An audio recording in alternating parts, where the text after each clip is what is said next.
What's up? Welcome to episode number 131 of the People We Love podcast. I am Adam Choate. If you're new here, what I do is interview people from all walks of life, most often comedians and other entertainers, artists, creative types. It's casual conversation about their lives and careers, but I also ask everyone to highlight the people they love, who they admire, who've influenced them, inspired them, or supported them, I should say. For more about the show, definitely check out peoplewelovepodcast.com. The show is on YouTube. You're obviously there if you're watching right now. People We Love Podcast. It's easy to find on YouTube. The Instagram handle is the same, at People We Love Podcast.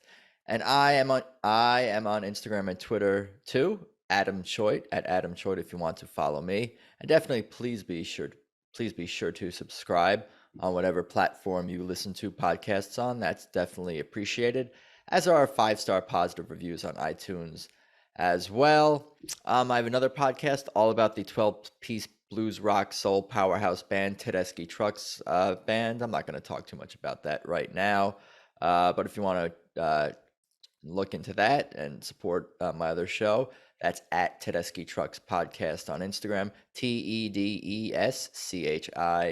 Trucks Podcast. I appreciate the support all around. But for today's episode of this podcast, we have guest Chris Edgar. Originally from the East Coast, mostly upstate New York and Connecticut, Chris is a man who wears and has worn many hats as a lawyer, musician, composer, and now film director. A drummer who essentially taught himself how to read. He tells me all about his journey from childhood to law school to LA. These days, Chris is the Libertarian Party of California's secretary, but no matter where Chris's career and life has taken him, his brother Tim has always been there supporting him. But before we get started, I just wanted to warn you about some cricket sounds that come in for a minute or two. They don't last, though. That's about somewhere in the beginning-ish, middle-ish of the episode, but it doesn't last. Just thought I'd give you the heads up. And I apologize for it being a while since I've put out an episode of this show. I'm going to try to do much better in terms of just putting out more regular content, and I appreciate everyone's patience with me. But anyway, here's Chris Edgar. Okay, so it's good to see you today, Chris Edgar. Thank you for joining me on the podcast. I appreciate it. Sure. Yeah, I'm glad to be here. Oh, how are you holding up during whatever year this is? Yeah, we kind of lost track. Oh yeah, I have, certainly. It doesn't. Time is not passing in that strange way anymore, like it did, in the shelter-in-place order, at least for me, which is a relief. I mean, that feels like it was sort of a decade ago. I most of my life actually was spent staring at this very same screen. So I guess, yeah, but it feels a little bit different now, which is encouraging. Yeah, that's good. I thought you were going to go in a different direction, and maybe it's because I started thinking about my dad telling me how, like, as you get older, the years go by faster, and I'm like, oh, maybe like something like that. That's the direction he's going to go in. But we can get right into the conversation, and I actually kind of ask what are people's even like earliest memories, like of their lives, even something at like 4 or 5 years old, like sounds or images, like anything that jumps out at you. You could tell me about your background and kind of where you grew up and Well, whatnot. sure. If we were thinking about an early image, and actually 4 years old, it was a very good year. I can't sing right now. Sorry, my throat is all. You're a good singer, though. I was checking out your music. I'm taking us on a tangent right now, and I'm sure we'll get into this. But I was listening to your music and checking out your videos and stuff. You are a super talented dude, and I knew that already. But I'm just telling you right now, while it's certainly fresh in my mind at the moment. Thank you. Yeah, well, I do some singing when I have songs that I don't necessarily know what to do with, because I just tend to write a lot of music. Usually I like to have someone else sing it because there's such an embarrassment of riches out here as far as the singers you can get access to. So it feels like it would be a waste of time for me to, for me to give it my sort of old college try when I can get this, virtuoso singer. But I do feel like I guess I understand the songs that I write probably the best of anyone. So maybe that's a good argument for me singing some of them. I gotcha. Well, tell me about where you grew up, and let's dive into the early days. Sure. I was born in Brooklyn, New York, and I lived in various parts of upstate New York after that. Rye. I lived for a while in Connecticut. So yeah, basically the East Coast. I came out here to California for law school, and then like a lot of people who expatriate out here, I didn't come back, which I'm pretty happy with. I feel like this really is the place for me to do all of the wacky artistic stuff that I like to do. Certainly, certainly, and I'm glad you're here. It's funny because I'm thinking about how I kind of know you a little. Like I don't know you well, but like at all. But I've known you a little bit over a period of time. So a lot of this and most of this is going to be like new to me, and that's fun for me to just to get to know you better. And of course, I'm from the East Coast, from Long Island as well originally, and I don't recall that knowing that you're from Brooklyn and from the East Coast. I definitely, I don't think I ever developed an accent, or if I did have it, I lost it. Although people out here still say that I talk fast. Do you get that? I think you do talk fast, but I don't. I have to like think about it if you talk fast, because I can tend to talk fast, and I listen to a lot of podcasters who talk fast and have been around fast talkers, so it doesn't bother me. But I do. I believe I can see people thinking that. Listening to podcasts at 1.5 times speed, right? So you were born in Brooklyn, and how long did you live there for? A couple of years, and then we moved to Rye. But it's interesting, you were talking about when I was 4 years old, because that's one of my earliest memories of music, which, of course, has had the biggest impact in my life. It was sort of the first thing that I was really into. I was listening to, or my dad actually had on the Beatles' Help album. And there are some instrumental parts of the album that are like the underscore used in the movie. And I found them so scary. And I didn't even want to be in the room. There was one time I found myself alone in the room with this scary part of the Help underscore, which is so funny because Help is such a dopey movie. Like, I don't know if you've seen any of the Beatles movies, but the idea that the movie could be scary is ridiculous to me now. But back then, yeah. And I remember like, wow, this is so powerful. Like it can freak me out, even though I have no idea what's going on the screen when this is playing. Power of music, and that's kind of like your earliest music memory, or like your earliest powerful music memory. Yeah, I would say that. And that was probably that was around the time when I started, just randomly banging on things, and my parents noticed that, and they got me a bass drum with Goofy on the bass drum head. And then I gradually started to accumulate more drums and cymbals and things like that, and started banging on them. And then that eventually evolved into me playing drums and getting a drum teacher, and so that was my first instrument. Was this all in like elementary school in Rye, like the drum stuff? And yeah, I think it was. I think it was as early as me being 4 years old. My mother thought that I might be a drum prodigy. I think I disappointed her in that sense. I did not turn out to be a drum. Like she took me to this drum teacher's house, and they were thinking that maybe I was going to be this amazing sort of natural, but I just kind of bashed on things. Because you were young and you were so enthusiastic about it. They thought that maybe it was possible, and that's a credit to your mom in a lot of sense. Because I feel like I have talked to quite a few drummers, either in person or on podcasts, and or people who just play drums. Most parents and moms are not excited when their children decide to pick up drums, and not encouraging in this sense. Yeah, that's true. I mean, especially for drums. Yeah. So I was playing down in the basement, and my brother, I was all of the music stuff that I did was basically with him through, the end of my teens. And we would be down in the basement, but then that became kind of overwhelming for our neighbors, and so we needed to soundproof a room. We tried a couple of possibilities, putting like egg cartons on the wall, but then that didn't really work. And so we needed to go full, acoustical tiles. It's kind of like what I have in here, although, well, these are like big wooden tiles. Whereas with these were these sort of white square tiles that we had to plaster the entire walls with to get any kind of soundproofing. So you said you and your brother? Yeah. It was older brother, younger brother? He's younger by a year and a half. Younger brother, and is that your only brother? How many you have other siblings? Yeah, I mean, I have a half sister and a half brother. So my dad remarried, and they're a lot younger. They're a lot younger than me. This is different from the brother that you're talking about, who you were playing music with. Oh no, yeah, he's my brother, and then I have a half brother. Gotcha. But yeah, I mean, yeah, Tim, my brother, we basically spent all of our time together, and a lot, and did some creative things and did some very stupid things as well. That's cool. Sounds like you were close with him. Yeah, yeah, definitely. Are And you he still still does music stuff now. are you guys and you guys are still close or Yeah, yeah, he lives in the LA area. very cool. What's his name? Tim. Tim.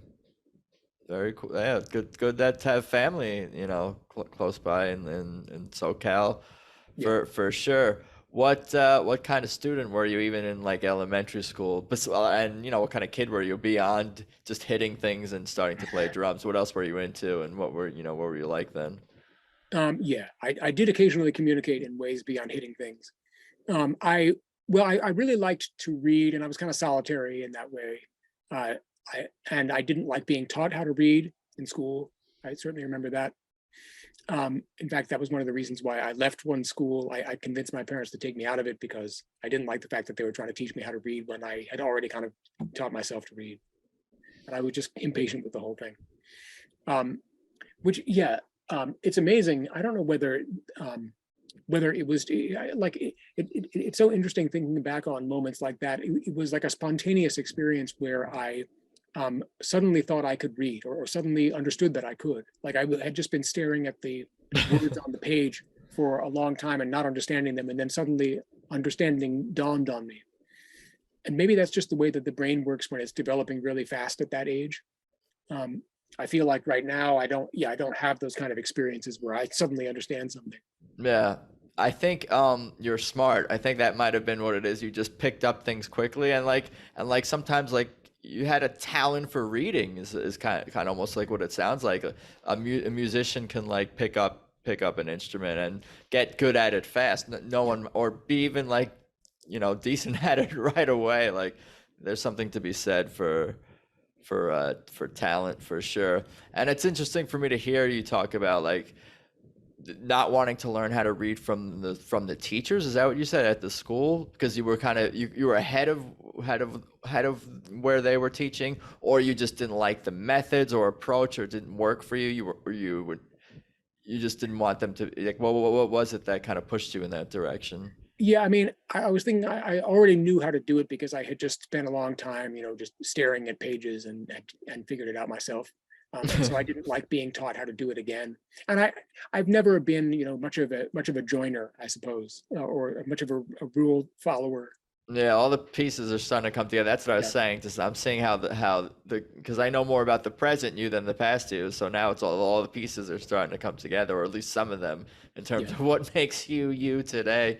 That's interesting. What about when you started growing up in your adolescence and teens? And I don't know where this story's going, but I feel like it's kind of might be going in a similar direction. Someone who's into music, Yeah, who's an individualist type person who wants to do their own thing and follow their own rules and march yeah, to the beat of their own drum. Did more of that continue? Like, tell me about your middle school, high school, kind of like get into that yeah. I part of mean, your life. that was my biggest focus, was probably playing in bands with my brother. Like I would play, drums something like 3 or 4 times a day, and then occasionally play other instruments like play keyboard.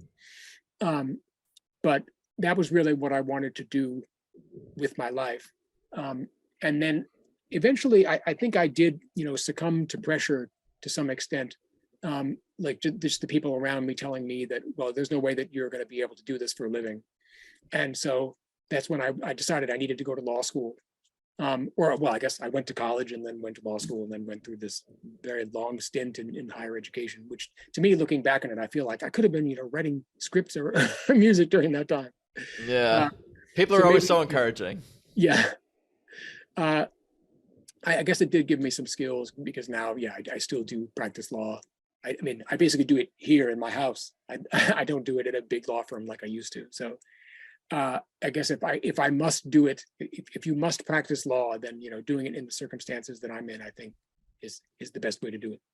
I got you. What about going back because to a little bit earlier in terms of what music you started to get into and where did your musical taste, both listening and playing and performing and recording go? Like obviously you had the traumatic Beatles experience from Help of all Yeah. albums, but where did we go like from the Beatles to your high school days like musically? What were your interests?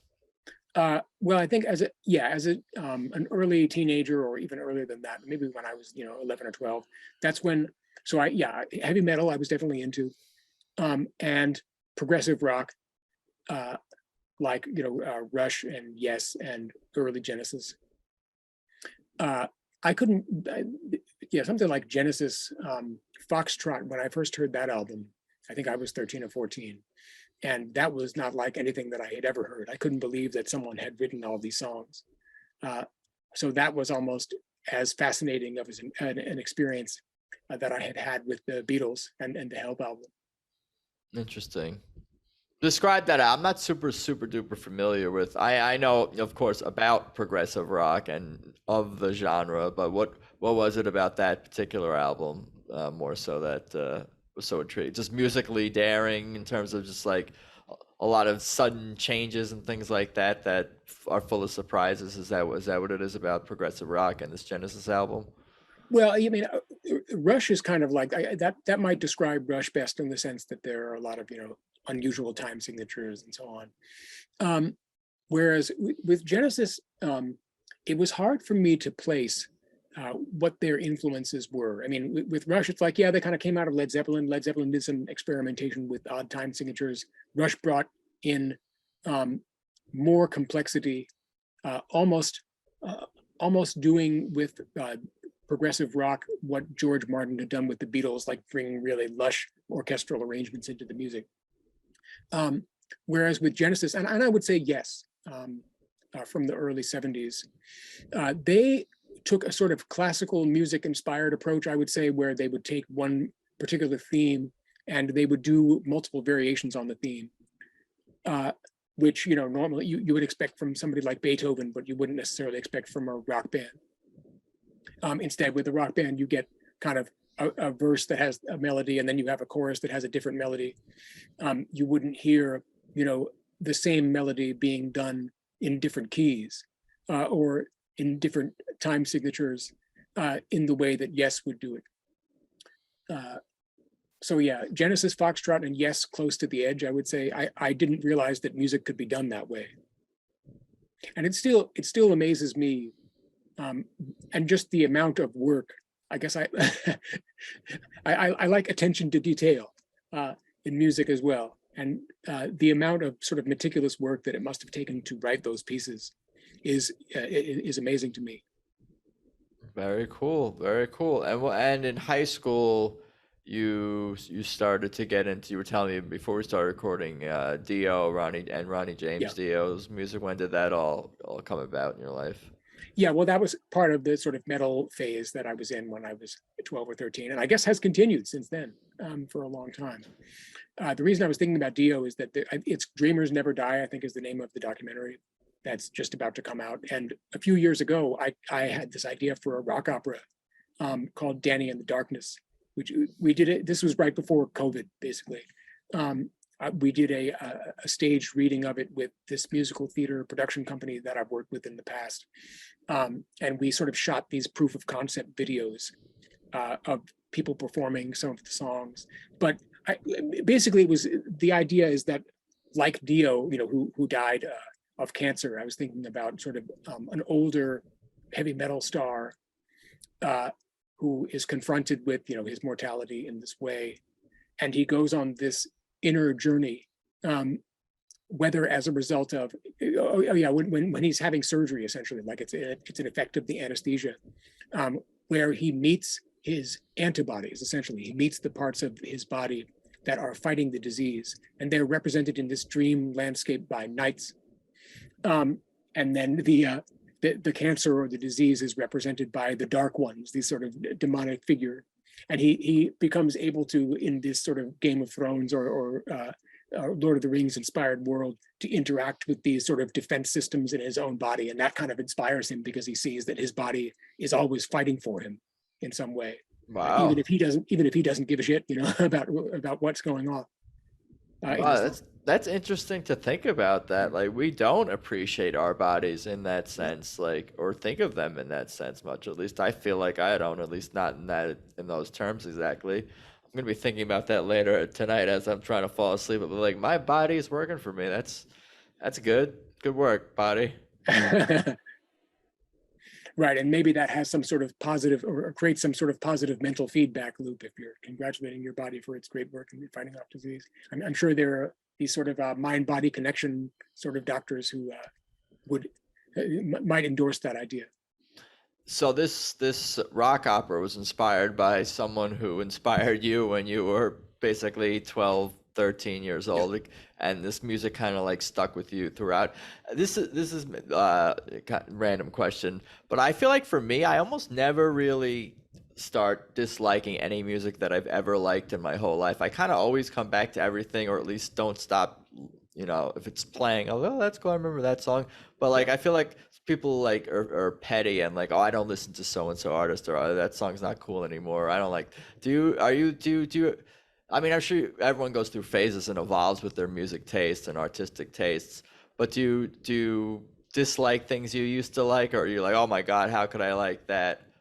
Or when I was that age or something. No, I don't think that I really lost my taste for anything that I've listened to in the past. I guess I'm like you in that sense. There's a cricket chirping in my ceiling. I hope that it's not too loud right now. No, it's not too bad.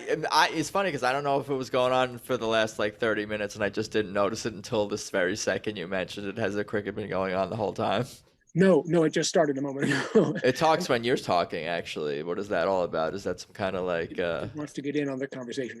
I think so. No, we're gonna roll with it. I mean, what else can we do with it? Yeah, Do you that know was why? one thing Yeah, that I discovered. What's that? I was gonna ask if you know why crickets chirp. They're trying to find a mate. I think so. That's what I Yeah. read on Wikipedia as well. So that's what you need to do. You need to find a partner cricket for play matchmaker. Well, and then they're going to lay eggs up in my attic and then create more cricket. So yeah, it has its own problems. Yeah. I live so intimately with crickets that now I know all of their secrets. I've made it a point to learn something about them. Actually, in the apartment that I used to live in before I got this house, there were also crickets. Maybe it's just sort of a constant thing in Southern California that your living space will be infiltrated by crickets, and you just have to deal with it. I've had a few over the time. You know everything about them except how to get rid of them. Yeah, that's true. I did, well, sometimes they would, this might be too graphic, but they would lay eggs on the floor and then I would vacuum them up. I guess there's nothing graphic about that. Dude, I thought you were pro-life. We're taking this in a whole different direction where we don't want to go, or maybe we will later. I don't know. It's all good. Just say whatever you want, whatever you feel. But it sounds like music was a big part of your life, and Ronnie James Dio was a big inspiration growing up in heavy metal, and then you kind of were playing in high school. Did you continue to be a good student throughout high school? Was school easy for you? Like, and it seemed like music was a path for you. So I'll let you kind of tell me about your high school life a little bit, and then we'll talk about what came after. Yeah, in high school, I wasn't as focused on studying. I mean, I was a lot more into just playing music. And, I would sort of get by. Then in college, I started to feel, I was suddenly consumed by, guilt for whatever reason. I don't know why that happened. I think I just, I wanted to get the same respect that I saw other people who debated in college being shown. So basically, when I was a freshman in college, I got into the debate team. We did this sort of parliamentary debate, and all of the people who I looked up to, all the the seniors from both my school and other schools, they were going on to law school, and of course, law school was all about getting high enough grades and getting high enough LSAT scores to get into. And so that's what I became sort of obsessively focused on in college. It sounds like that was like maybe more the second half or later in your college life. What school did you go to? Oh, for college, I went to Haverford College, which is it's a little college in Pennsylvania. It's about half an hour away from Philly. And you went there not knowing, not having a major, and kind of then eventually pursuing what? And obviously that led to law school, you're saying. Yeah, I majored in history. And I think, yeah, and one of the reasons I did was because I knew that I could write papers effectively and it could get me high grades and that could get me into law school. So I was thinking in a very instrumental way at the time. Yeah, sure. I guess it's kind of unfortunate that, and this is not just true for me, but for many people, that in college, well, either they're kind of unfocused or their focus is on trying to get into grad school. And actually learning something is usually not the first priority. Yeah, that's certainly true, and we could definitely go on a tangent about Yeah. about the university system and the college system, for sure. So you were going to law school, and where did you say you went to law school? At Stanford, In which is how in I came out California. here. So yeah, up in Palo Alto. Oh, very cool. That must have been quite an experience for you. Did you have a lot of visits to California before that, or was more? I had been to California briefly with my dad. I think something like 10 years before I headed out there. So I was pretty young when I went out there. We just went up the Pacific Coast Highway. I had never been to the Stanford campus before. That looked like Disney World to me. I mean, it's got this mile of palm forest that we were driving through, and yeah, just the whole thing seemed very surreal. And although at the time, honestly, I was kind of a mess. I was staying with my father's friend, who we'd actually had this sort of 60s revival band that I was in with my dad and this guy who lived out in the Cupertino area around Palo Alto, and so that's how I knew him. And I was just I was focusing on law school, but I was kind of neglecting all other aspects of my life. Like sometimes I would just go down to the gas station nearby and I would pick up something to eat. Like whereas today, like the idea of doing that is kind of nauseating. But at the time, that was all good. You kind of don't know any better also when you're younger. It's like obviously you sound like you've forgiven yourself for these things, and they're not the worst things in the world anyway. But it's interesting looking back at certain things in our lives like that. It's funny because you say like I wasn't in a good way, but you seem like you always seem like this is not a rational thought because you're a person just like everyone. But not knowing you well, you always seem like you have like a good disposition and you're a responsible person and a good person. Like you never get angry about something or like act irrationally. But certainly, I'm sure you have and made mistakes and done dumb things over the years, like you were saying with your brother even earlier. Oh yeah, well, stupid things we did as a kid, and they were kind of funny in hindsight. Like getting in a cardboard box and going down the stairs. Like, oh, let's create our own sort of amusement park. But of Yeah. course, that didn't end up going well. My brother had to get some stitches in his arm because he got cut. And just going and running around in the woods. Yeah, kids used to do these things. I used to do these things, some of Yeah. these things for sure. Is it really true? I mean, of course, you can read all these things in Reason magazine and whatever about how helicopter parenting is so prevalent. But I wonder if that's really true. Like if kids today would not have been allowed to do any of the things that I did as a kid. I don't know. I guess it varies from parent to parent. Like Yeah. there's all kinds of extremes. It's hard to know without like taking specific surveys. And there isn't woods everywhere either. Yeah. Like some don't have access to woods. Yeah. All kids need to get lost in the woods at some point. That's completely true. I sometimes feel like I need to get lost in the woods today. Right, and I didn't realize I was speaking somewhat metaphorically until the sentence came out as well. Yeah, or I was thinking literally. Yeah, but I guess that's also true. Yeah, either. I need to meander sometimes. Certainly. Tell me more about law school and Stanford and all of that. Yeah, I mean, I was pretty single-minded at the time. And yeah, I do regret it a little bit that there's so much to experience there. Like I was watching the movie about Elizabeth Holmes. The Dropout, right? Or it was this series that was on Hulu about Elizabeth Holmes. And I was realizing, because she was on the Stanford campus at the time I was there, but she was an undergrad. And yeah, just looking at it, I realized, yeah, I would love to re-experience that with sort of fresh eyes, where I wasn't, quite as neurotic as I was at the time. Right. I guess being neurotic has been helpful to me in some ways. Like I can certainly focus. I certainly don't have any problems with that. But sometimes, yeah. You don't want to be an unfocused neurotic. Yeah. Right. Is that what I can be? Is that what I'm can be sometimes prone to? Not plagued by it, but can be subject to, I suppose, sometimes. Whatever floats our boats, I guess. Yeah. What about, was music still a part of your life? Like you were saying, you were pretty single-minded. Were you blasting Ronnie James Dio while you were studying, or was music still part of your life, kind of going Um, through law school? I played with Greg, my friend who I lived with for part of the first year of law school, in a jazz band. Um, I had an electronic drum kit, but I didn't really have an access to an acoustic drum kit. So it was pretty different. I certainly didn't play as often, as I had in the past. Yeah, Um, and I certainly wasn't in a sort of studio space like I am today. that's cool that it was still sounds like it was at least part of your life, and you didn't like, push it totally aside, and like it was still there. Yeah, and certainly in terms of what I listened to, it actually was not that different from what I listen to now. Like I hadn't done any, film scores at the time or anything like that when I was in law school.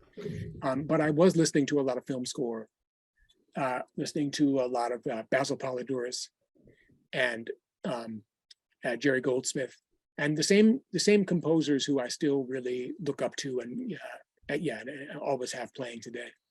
Were you already doing, I'm guessing you do some digital music as well, or do you only play instruments, or you work with musicians themselves? Do you do digital stuff on computer also? Yeah, I do a lot of work with samples. I mean, particularly in the more orchestral sort of work. Right, and is that something more I mean, we'll get into your Yeah. professional musical journey and all that, but I'm just curious, maybe did you have an early start working digitally with music and all that stuff early on, or that wasn't a thing yet in your life? Um, yeah, I mean, no, I think I was just completely focused on playing instruments. Right. Uh, Around college, law school aged or whatever. yeah. Oh no, actually, in around the end of college, I actually did do some MIDI programming. I was just messing around with Finale. But it was not, I mean, if I were to listen back to it now, I would be very critical of it because it was just MIDI coming out through the sound card. Like it wasn't long on, dynamics, or any attempt to find a realistic sounding sample.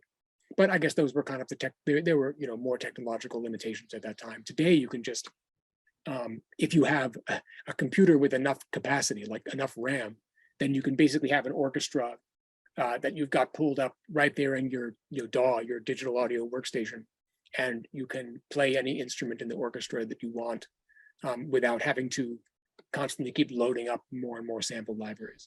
Yeah, I have a friend, he has a MIDI guitar. I need to get one of those. So cool. It's like if you're playing a real guitar Yeah, and it's in guitar tuning, but you can make it sound like a saxophone or whatever instrument, or percussive instrument, horn, whatever you want. Like that's cool. Certainly. yeah. I haven't done MIDI work on anything other than a keyboard. I've never played MIDI guitar. That does sound it would be. Everyone has all these interesting ways of doing MIDI. Jeremy Sewell, who well, he was a video game composer who has basically been canceled at this point. Like we're not people are not supposed to talk about him anymore. But he was a pioneer in the early video game scoring, um, and he has this like breath controller that he uses to enter MIDI notes, which determines, so when he's inhaling, I guess that increases the velocity of the note that he's playing on the keyboard. And then he exhales, and I think the velocity goes down. The velocity is basically like the volume of it or the intensity or whatever. And I had never heard of that before, but watching him do it, that was incredible. Interesting. And what about like towards the end of law school? What were your like plan? What kind of law were you studying also? Like where were that's kind of you can where did your journey go from there basically? Uh, well, I knew that I wanted to do litigation because I knew that it was going to be like debate. And so that was the whole reason why I originally aspired to go to law school, because I basically wanted to debate for a living. And it's law school is not, or practicing law is not really that different from debate in certain ways. But I just realized that I didn't want to spend all of my time debating. I guess I just kind of evolved over time in that sense, and realized that that wasn't necessarily how I wanted to spend the rest of my life. Yeah, And and I was yeah, gonna say, and if you don't like perhaps what is, often but people think is the most dramatic, fun, interesting, interactive part of the job, you probably weren't too intrigued by doing another kind of law that was not taking place in a courtroom as a yeah, lawyer. I'm guessing didn't appeal to you being some sort of contract law or something like that. Probably wasn't. Well, now increasingly I do that. And Yeah. I've even been kind of full service on some films that I've worked on. I've done the music for the film, and then I also do the legal paperwork. With independent films, well, as you know, you tend to have to wear a lot of hats, but I don't think there are that many people who do those particular jobs together. But it's in some sense, it's all kind of like worked out and come full circle, and you're making the best of all your different skills and experience over the years. And it's just funny when I hear people tell me their different stories and their backgrounds, like, what the hell does law have to do with film, have to do with music? Yeah. And then like it's all kind of comes together in some regard in your life, and that's interesting how people's lives sometimes become full circle. And at the time of you learning some new skill or going down some different tangent in your life, you don't realize how later in that life that may come back into play in some positive way, form, shape, or another. Yeah, and it's funny. Back in law school, I wouldn't have thought of doing music as something that was a serious possibility. That's because everybody told you that you couldn't do it because they're mean. Yeah, I guess there's some of that. But yeah, I did. I just started doing a lot of things, and particularly when I moved to the Bay Area, I think I became involved in all this new agey stuff. Maybe that gave me an increased sense of possibility. That was kind of when you were in law school at Stanford, or afterward. Where were you after law school? It was a few years after I graduated from law school, and it was while I was working at basically a satellite office of a big Wall Street law firm. And then I got into taking these workshops. Tony Robbins was the gateway drug. I started like he is for many people. It's funny because I don't know anyone who like cites him as a specific like he's the motivational guy, like in a lot of sense. He's the Hulk Hogan of motivational speaking. But you're the first person personally that I think has like been, had that influence from him. But tell me about it. Yeah, I think I just found his story pretty incredible. I mean, I don't know. Hopefully all of it's true. But he started out and who cares? It worked. It's good. Yeah, yeah, it's true. Just the way that he was able to change his life and just become someone who is able to help and influence so many people. Even if I didn't necessarily buy everything that he says about how to get yourself into the sort of state that you want to be in and so forth, I did find his story inspiring. And then I started meeting other people who were into Tony Robbins, and I started taking these men's courses. Or doing what's called men's work. I ended up being part of a men's team for 10 years. And this was back when I was in the Bay Area, or actually some of it was while I was in LA, because I continued to go to their meetings via Zoom. Basically, and I think I might do one of these again. I haven't been on a men's team for probably 2 years, and I'm kind of considering getting back into it. But basically, a bunch of guys get together, and they may talk about what's going on in their lives. But the most valuable aspect of it for me is we will make a commitment, like I'm going to practice piano, which is something that I would commit to my group to do, because I think they recognized, and they would potentially give me shit about it if I didn't do it. Accountability. Yeah. Group, in a sense. They recognized that I wanted to stay involved in music in some sense.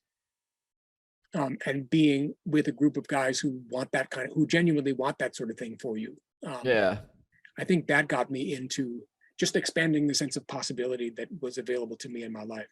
These guys who want you to expand your sense of possibility and be held accountable for your goals, hopes, and dreams sounds like a sexist cult to me.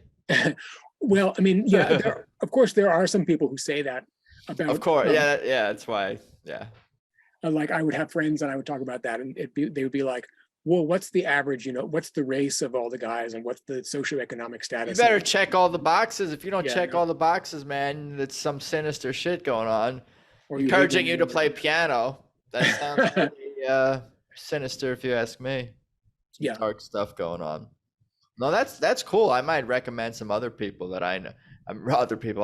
This is what I need to be held accountable to myself more. But there are other people out there I know who kind of do need that. Like, I think that's definitely something helpful Yeah. for sure.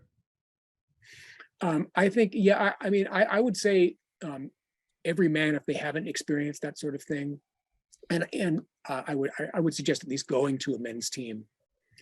And there are so many organizations out there that with men's teams that meet on, a weekly or monthly basis or whatever. Yeah. Cool. So you were living in Northern California after law school, and you were Yeah. working for satellite Wall Street firm and doing some music stuff. It sounds like as well at the time. I'll let Yeah. you kind of continue on your journey. The Tony Robbins was a big part of Yeah. your life at this point. That's true. One morning I was in the office at 2:00 in the morning, which was not completely unusual, unfortunately. I think this was about the end of my 4th year at the firm. And I just said to myself, my birthday is coming up and I'm just going to give myself a birthday present. I'm going to leave. I love that. Yeah. Because I just couldn't justify it to myself anymore. And, I guess I could try to become a partner at the law firm or something like that. But then doing that, I mean, I would basically be doing the same kind of activities that I had already been doing. I guess I would have been paid more than I was as an associate, but other than that, it would have been the same thing. But not only do you have to deal with the volume of work, the written work and everything like that, when you're a partner, you also have to deal with the client constantly. Now I do this because I have my own law practice and I deal with the entertainment people who I help out. But I would rather have independent creatives as my clients than like investment bankers. I think I can probably relate Sure. more to those people. I gotcha. So when did you sort of transition, I guess, from I guess wanting to be in the courtroom debating to I guess pursuing music and all your other creative aspirations? Yeah, I mean, I kept doing music sort of casually. The turning point was when, I put out some pop material, and I shot a video for one of my songs with a friend, almost as kind of a joke. Like and then I put that out on YouTube, and one of my friends who had made a short film saw it and said, "Hey, do you want to come score my short film?" Not realizing that scoring a short film and writing a pop song are completely different animals. Had you scored any movies or done No. anything like that at that point? No, I had listened to a lot of movie score, and I guess I felt that qualified me to score the short film. So I did that, and he was very happy with my work. I had no idea what he was going to think about what I did, but and then after that, I was part of this filmmaking cooperative in San Francisco that sadly no longer exists. That's called Scary Cow. And believe it or not, I don't know why, I don't know where the name came from, but it was basically a lot of normies who work at software companies and stuff like that who want to get together and make films. And so I became kind of the composer in residence for a lot of their work, which was short films. And that was a way that I guess that's how I got my initial experiences with scoring, and then I eventually started to work on longer films. I worked on some feature films, and I guess it snowballed from there. I hadn't contemplated the possibility that I could be paid for it when I did that first score, but then that started to happen, or I started to realize this is so much damn work, right? Me doing it without pay is just going to be too ridiculous. Right, and I'm sure you were getting better and better also, and earn pay and deserve pay probably sooner than you even realized. Yeah, and acquiring more gear. Like now I have this iMac where I put the digital audio workstations like Pro Tools or Cubase or something like that. And then I actually have two other computers over to my right, one of which is just to have sample libraries on it. And then I have an Ethernet connection between that and this machine that feeds the sample libraries into this, because if I tried to put all the sample libraries on this iMac, then that would just overload its RAM capacity. So I didn't realize how many pieces of gear I would need to do this at the time, but yeah, certainly I've accumulated, and not to mention all the digital plugins and stuff like that. But now, I did have to get a crazy amount of stuff to do it, and a lot of it is becoming familiar with the technology as well as the composition. There's a method to the madness. So that's primarily what you work on professionally. You know, we'll get more into your personal projects and what you're working on, but scoring films and music for movies and television, that's kind of like your bread and butter, so to speak. Yeah, and that's what I like to do the most. And getting back to the progressive rock bands that we were talking about, I can do things in the context of movie score that I can't do in pop songs. Like I can have a measure that I can be playing in 4/4, and then suddenly I can go into 3/4, right? I can change time signatures. I can do that sort of classical approach of repeating the same melody in different contexts, or using different variations of it, and so on. And that's something that I'm drawn to, that you can't, in contemporary pop music, you can't really do that.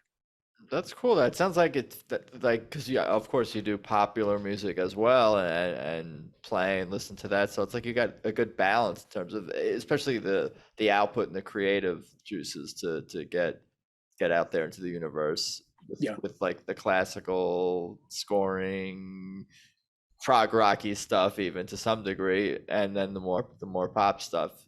It really gives you a listener, a viewer, creator, like just two different kinds of senses of joy, experiences, like positive experiences. Yeah, and I do like writing songs. I mean, well, that's really what I grew up on, was pop songs. It was only later that I got into classical and film score and stuff like that. So it feels like actually that's the sort of the form of music that I'm most familiar with, even if it's not what I want to spend all my time doing. Sure. When did you move to LA from Northern California? It was back in 2015. It's funny, I still feel like I'm new to LA. Well, I mean, it feels like, I wouldn't be able to explore all of LA. And that doesn't really go away, I feel like, to some degree. Sometimes I'll drive, or I've been in LA almost like, it's been like 18 years now, and I feel like driving around sometimes to a neighborhood I haven't been to in a while, but had been to a bunch of times years ago, or not even that long ago. It's like, where am I? So stores are different, things are different. It seems I don't know. Things seem new. I guess that's good in a way. Yeah. Yeah. And there's so much just of the US generally, like there are still states that I haven't been to and so on. So I feel like I do want to do some more exploring. Yeah, we got a lot of work to do. How did you get involved? Because that's how we connected, is through the Libertarian Party and the Mises Caucus out here in Southern California and Los Angeles. How did you get into all of that? I obviously can tell that your personality and interests and some of these things could lead you in that direction. Wanting to read on your own, and Rush, I think, has some liberty-minded influence in their music as well. But how did that all come together? Your political beliefs. Just it's difficult to summarize your political views of your whole life in a couple of sentences, but tell me about that, how you got involved with politics and your political journey a little bit. I think it was just hearing a lot of what I had been taught in college, and just sort of the sort of beliefs that people would adopt among my fellow students, and realizing how bankrupt a lot of those were. So it was sort of a reaction to that. And then I thought that for a time, like when I was in college, that I was a conservative. But then I realized, and I think the turning point was actually the second Gulf War. I mean, of course, you had people like John McCain saying things like, "You got to admit the surge worked." And I was thinking, but what does that mean? The surge worked? Like it seemed like it seemed like the conservatives at the time, or the people who called themselves conservative, were just repeating these kind of vacuous slogans. It didn't seem to be working at all. And of course, the fundamental question: what does Saddam Hussein have to do with 9/11? like a basic question like that. It seemed that people were not able to give me a straight answer.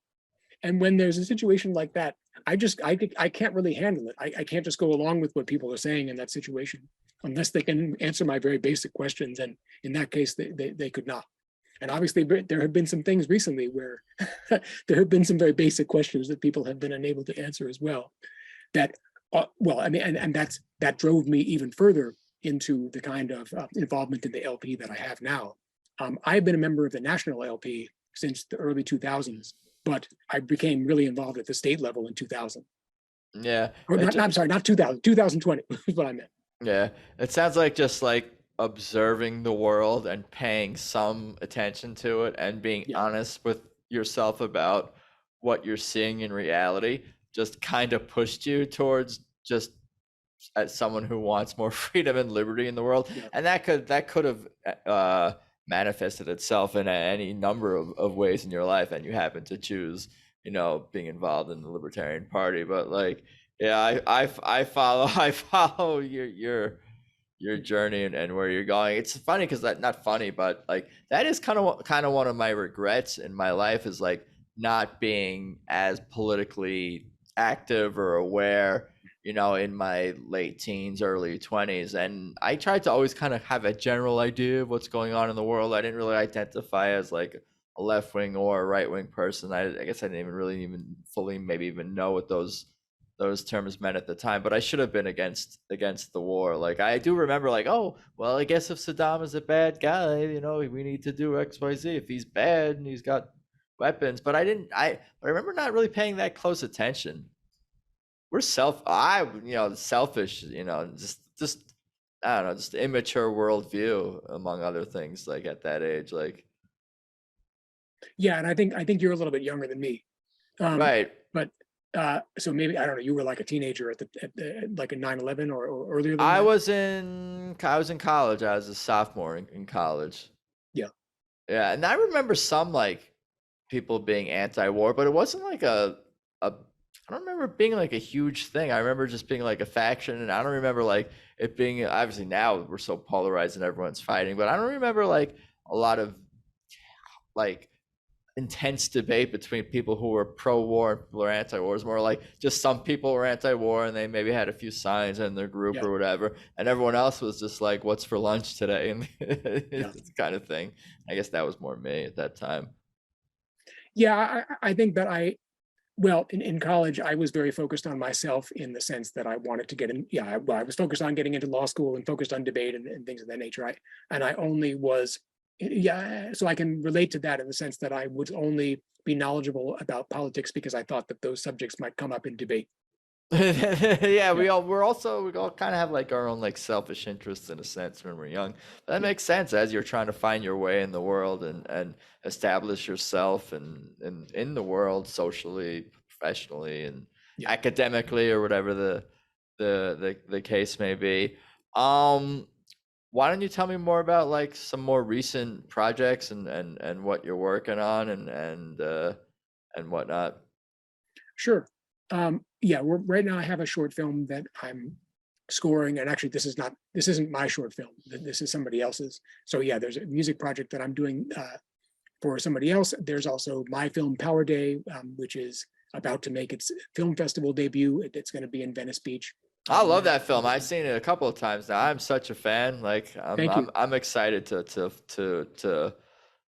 follow that film's journey, and as it hopefully gets more and more attention and success and recognition. And it is super prescient and relevant and frighteningly accurate in terms of the direction of where this world is going. I'll let you talk about it though. I just wanted to share my excitement.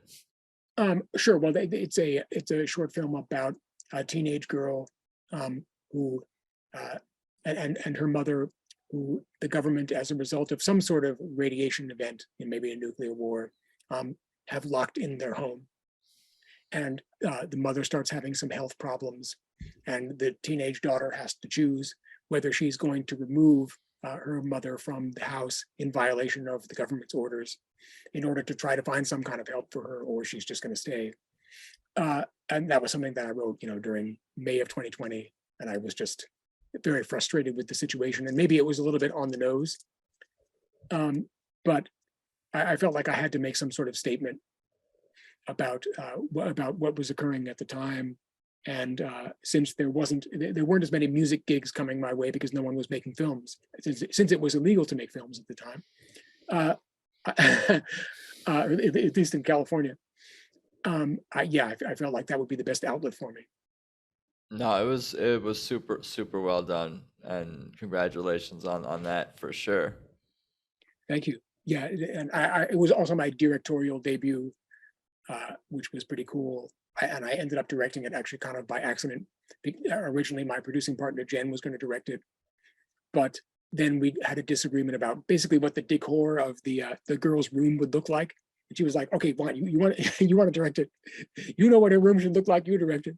So I go, "Okay." I mean, no, we didn't really have a serious fight about it, but we just felt like we wanted to go in different directions with it. So she ended up producing it, and I directed it. And which it was pretty amazing. Maybe it was just the sense that I need to be in the moment at all times, and I need to be paying very close attention to what everybody's doing. That coming out of that experience was very exhilarating. Like I remember walking around the Target or something like that. Like, yeah, you're damn right, I directed the movie. Which is not. It's not always a sensation that I get after completing a score, because film scoring is a much more cloistered, isolated activity where you're not with a team all the time. Certainly, it's a good confidence builder being on set and directing and directing the set and the film and everyone in a sense kind of answering to you basically is definitely a lot of responsibility, and it's just like a good thing to do in terms of like leadership. Like I'm sure you learned a lot or experienced a lot of lessons or had valuable things happen that helped you with like leadership. I feel like it's a big thing. Yeah, that's true. It's always, I mean, it can be stressful, but I do feel like it's always valuable, even for people who are just doing post-production stuff, to spend some time on set. I worked on a very unique project a few years ago called Playing with Beethoven with Jen again, who directed that one, where we actually had the actors perform the music live on set. I mean, we did some overdubbing afterwards, but the majority of what we used was just recordings of what the actors had played. I didn't think that would be possible, but somehow we found like a virtuoso pianists who could also be our male and female leads. So I was on set directing or conducting these ensembles, essentially. So I was a music director, which typically is not what I am. Usually everything I do is in post. But you said you were directing this project and the musical director, or like those things were one and the same for this project? I was conducting ensembles. So we had like this jazz band made up of kids. We had this group of people playing these sort of toy instruments, like a toy piano and or kind of quirky instruments like that, and an accordion, and people banging on pots and pans and stuff like that. Then we had a gospel choir, or kind of half a gospel choir. We had it was like 7 or 8 people. But yeah, and all the audio that they were performing was live. And so I actually did have to conduct and direct them on set. Very cool. You were on camera doing this too for the project as? No, I did have a cameo playing drums, or actually, ironically, that actually was one of the few pieces that was not recorded live. I was just playing drums. I'm not sure we even had a recording playing in the background, but we didn't use the audio that we generated with the sort of fake jazz band that we had in this bar scene. I performed the music later and tried to make it look like I and the other people in the ensemble were playing it. How many instruments do you play? Well, yeah, I mean, I'd say drums, keyboard, and some guitar. Gotcha. I expected more. No, don't just, it's all good. What are any other projects you're working on, or anything you wanted to discuss or plug or promote? I'll kind of give you the floor to do all those things. I appreciate your time for sure, and all the stories. It's been super fun. I know I've taken up quite a bit of your time already, and it's getting a little late, even on the West Coast. Oh, sure. Yeah, no, this is fun. This is an interesting approach to doing podcasts or interviews. And I don't think I've ever been interviewed about my background. Yeah, most people like don't who I've interviewed kind of like have not had this particular experience.